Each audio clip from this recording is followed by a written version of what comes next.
Hey everybody, welcome back to the 15th episode of Open Source for Business, brought to you by Open Teams.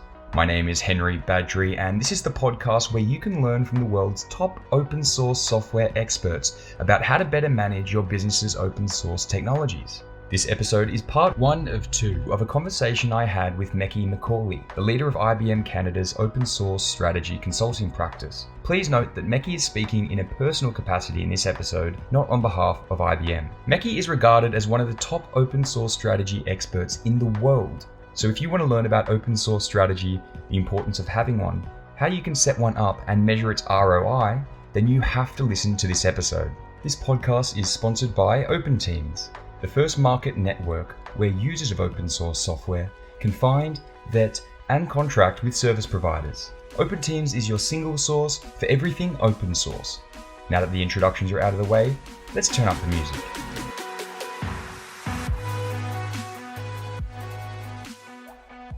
Mekki, thank you for joining the podcast. It is my pleasure. Glad to be here. You are currently the leader of the open source consulting practice at IBM Canada and one of the top experts in the world when it comes to open source strategy for enterprises.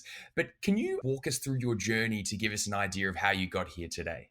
Sure. I am what IBM calls a wild duck, and IBM has a policy to treasure wild ducks because they challenge the norms and often, with their wild duck flailing, discover those untapped areas to create value. And so we often have unusual profiles. I started off my career as a dropout of university working for a small startup. Then the tech market crash of 2001 came along and I became unemployed with hundreds of thousands of other people.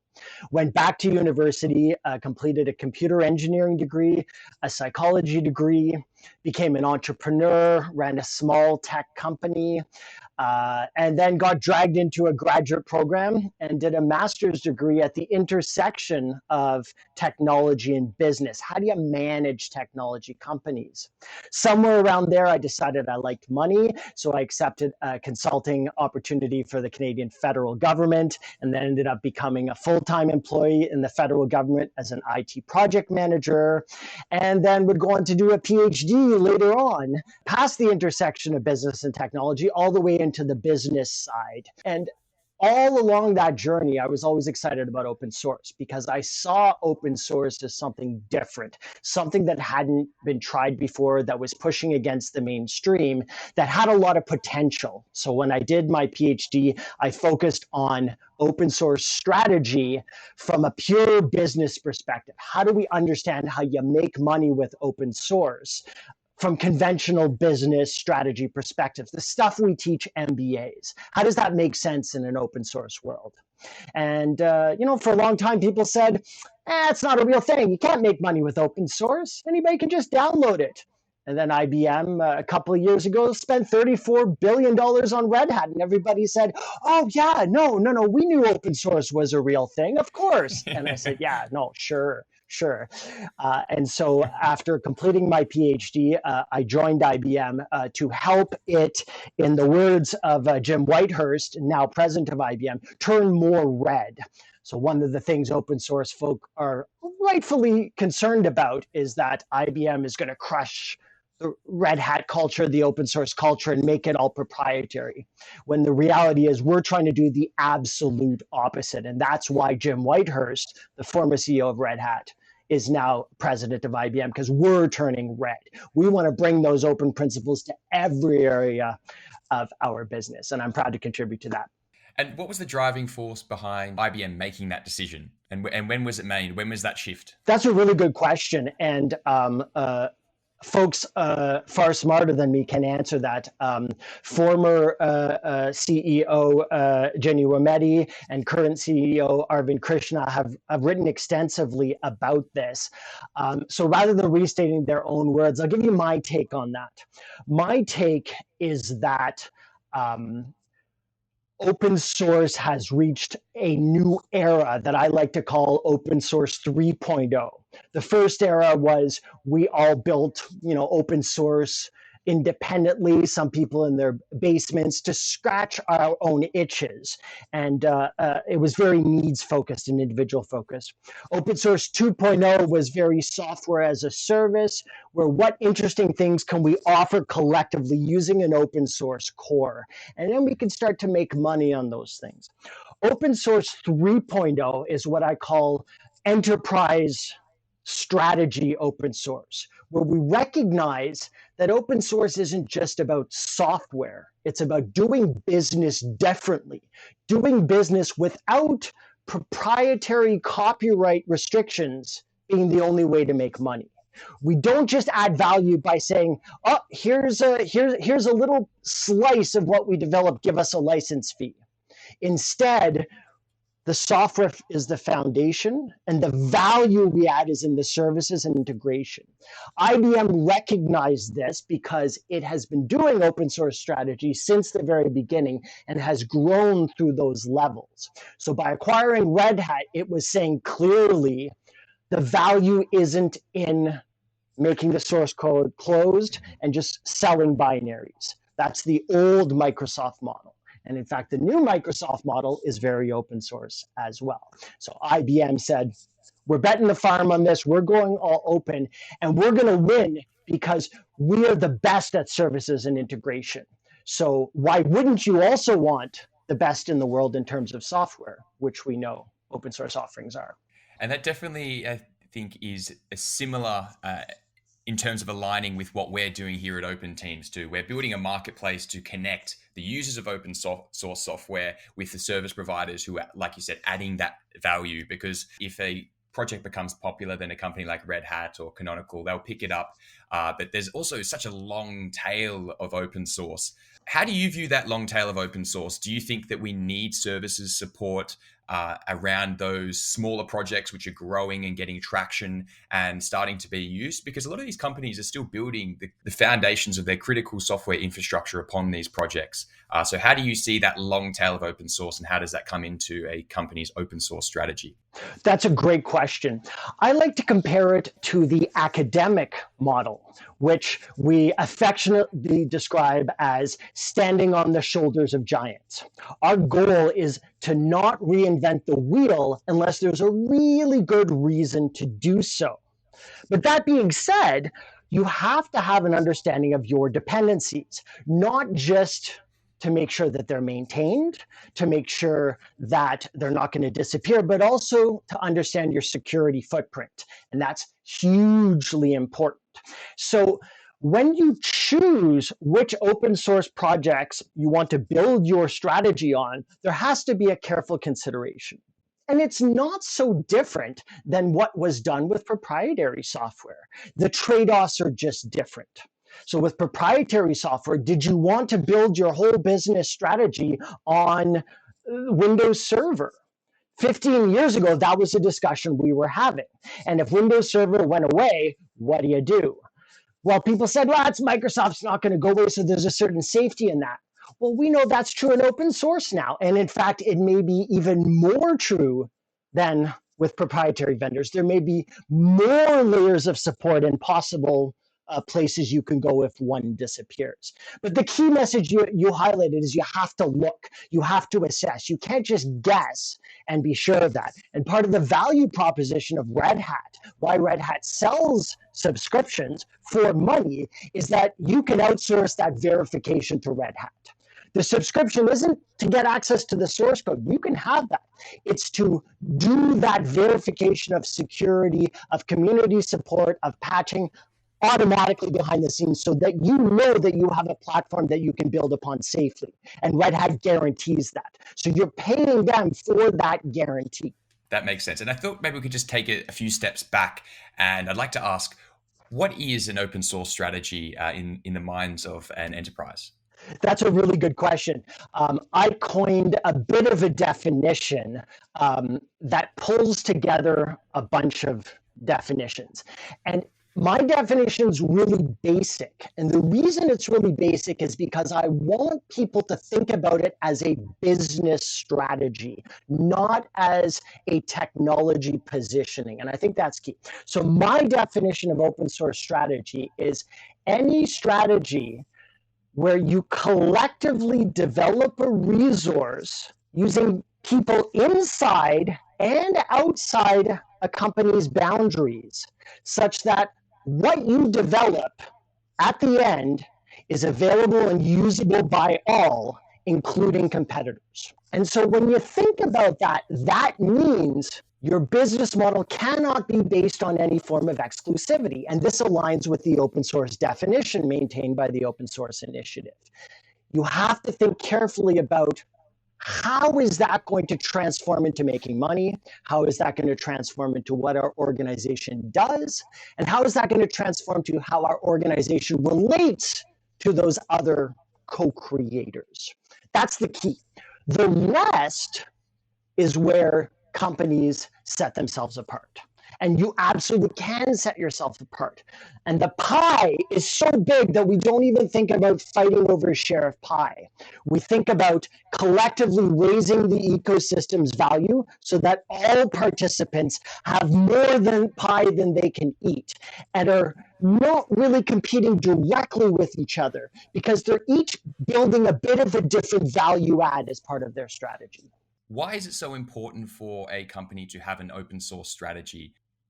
That's a great question. And when companies ask me that, executives ask me that, I usually throw it back at them and say, why do you not have an open source strategy? And they go, and they realize that maybe they don't have a strategy at all, or at least their strategy isn't formulated.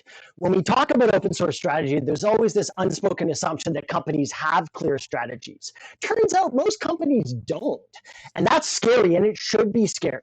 So the first question is, what's your actual strategy, and why isn't open source already a part of it? And that reveals things about a company that they may need to sort out for traditional strategy reasons.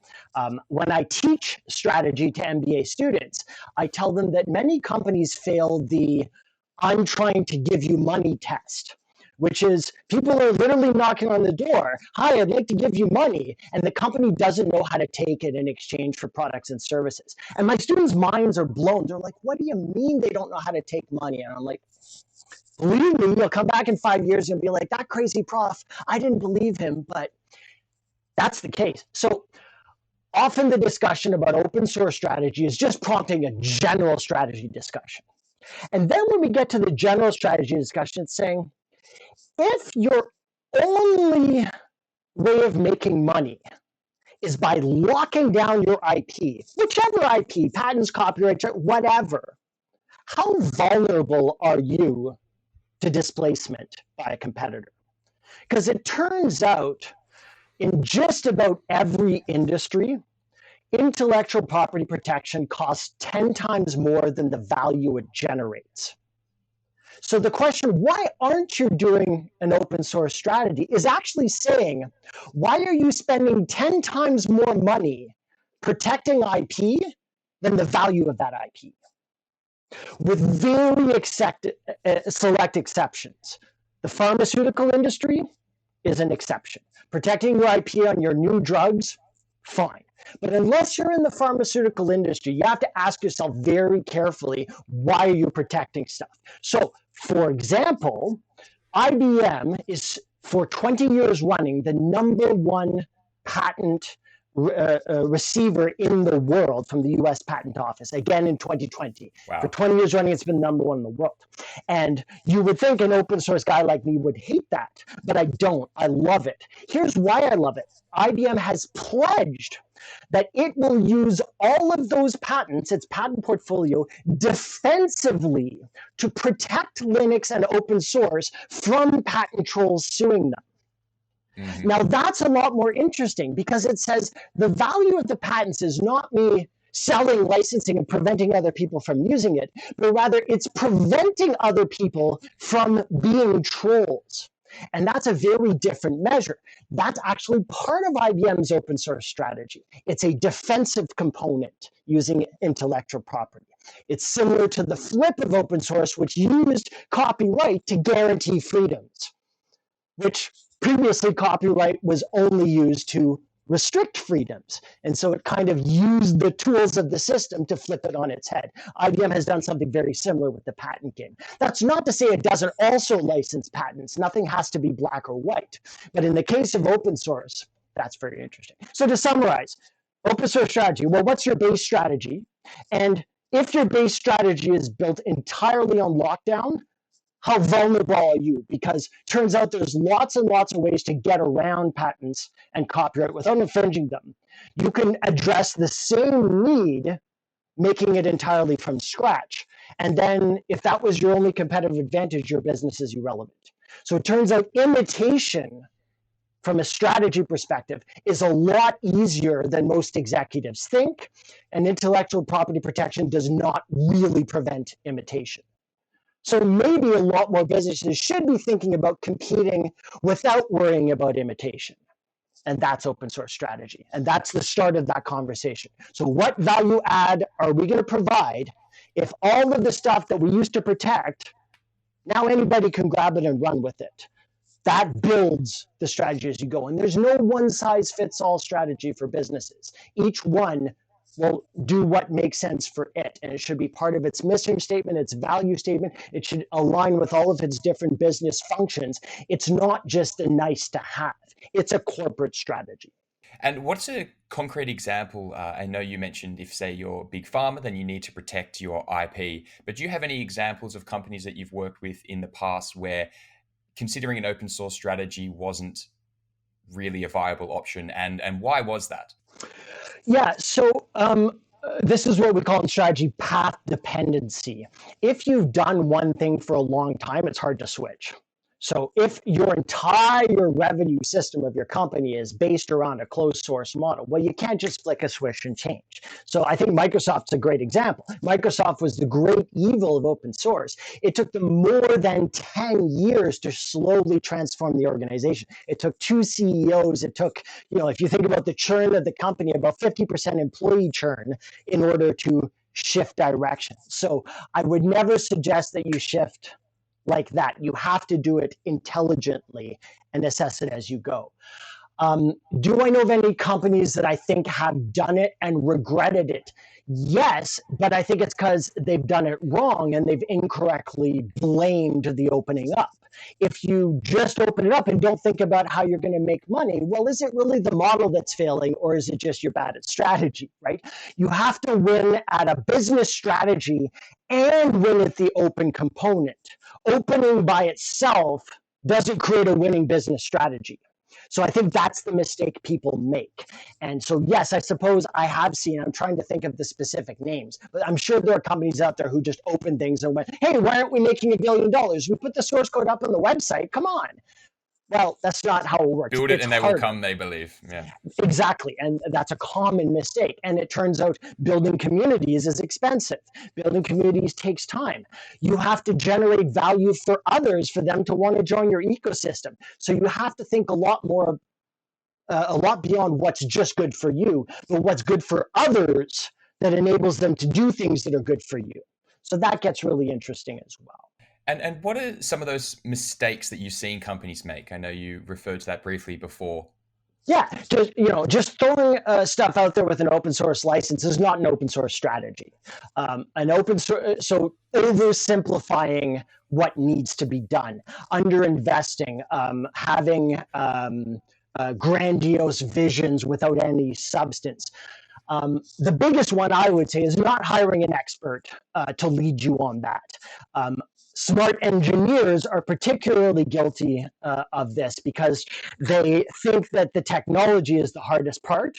And, that business arena, that's the easy stuff. Strategy, I'm an engineer, I can figure out strategy. And they just go and do things without really understanding how business strategy works. There's a reason it's its own discipline. If it were trivial, I wouldn't have done a PhD in strategy. So not hiring experts in the strategy component and thinking it's just an extension of the technology. That's the number one mistake I would say I've seen. It turns out that engineers, and I can say this because I am an engineer. I wear the Canadian engineering ring. We make the mistake of thinking 90% is how cool and effective the technology is, and 10% is that business stuff. The reality is the opposite. 10% is the technology, and 90% is the business stuff.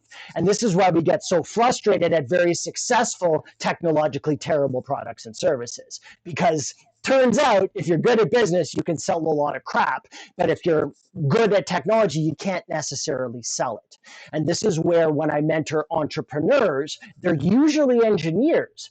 And I encourage them not to just become experts in business and do everything, but rather to partner with someone who's going to be the business expert, and they can stay themselves being the engineering expert. And that's why a lot of the top investors look not just for a good CEO, but also a good CTO in their founding teams. They want to have that complementarity of it. Otherwise, the engineer is going to take the lead, and they're going to do engineering things, and it's not going to work out. And I'm as guilty of this as ever. One of the reasons I'm not an entrepreneur anymore is because I suck at that. That's good. You found your niche, and definitely open source. I know in the pre-call you were saying how passionate you are about this, the intersection of open source and business, which is exactly what this podcast is about. So it's great to have you on.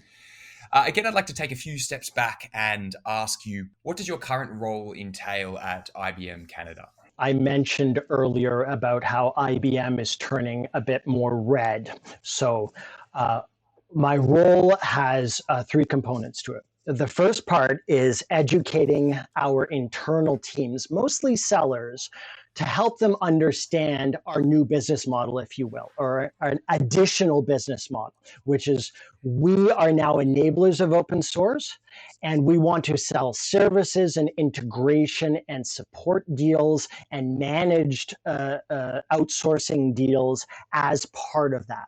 We're no longer just a software company selling software products that are closed source. We do that as well, but that portion of our business model is projected to shrink, and the portion of our business model built around value add is supposed to be growing. So educating sellers that have been inside IBM selling closed source products for a long time about what we have to do different. The second part of our role is going with those sellers into client engagement. So as you know, IBM works with some of the largest companies in the world. I will go into executive boardrooms and say, okay, here's why you should care why IBM now uses an open source strategy. And here's why it's valuable for you. And here's why you're going to be paying for it. And it's not free as in no cost. It's free as in beer, but what you're paying for is all of these other things.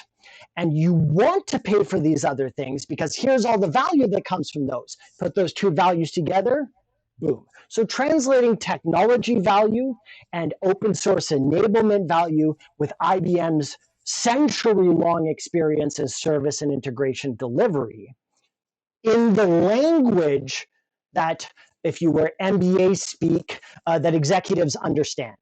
So taking a lot of that technology stuff and translating it into business value.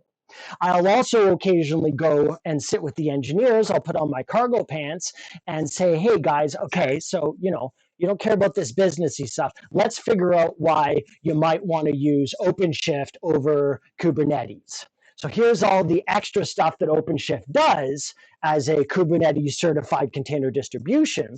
And here's why it's worth paying RedHat to have a subscription for that, instead of spinning up all kinds of different products that are included in OpenShift on your own and integrating them all and patching them all separately. You can do that, but it's going to cost you way more in time than the value of the subscription. So why don't you just get a subscription and it's done for you? By the way, you also get all these other things that you might or not care about. So it's also a little bit educating the engineers. The third part is what I think the most interesting is building the open source strategy consulting practice. So I took my area of expertise and I built a consulting practice under the IBM brand, which is going into companies, helping them understand their business models, how they relate to their technology choices, and really sort of bridging more tech architecture consulting and what we would say traditional business consulting, like from the top business consulting firms, and tying them together around open source strategy. And so using the 20, 25 years of experience IBM has doing this, its mistakes, its lessons learned to help other companies do it. So this could be help them build an open source project office. It could be helping them get their legal teams understand open source licenses. It could be helping build communities and so on and so forth. And that's my baby. That's my exciting component, and it sort of weaves into a bunch of different things. That's my job in a nutshell. Wow, you see, it must be a very, very busy man. Got a lot to do.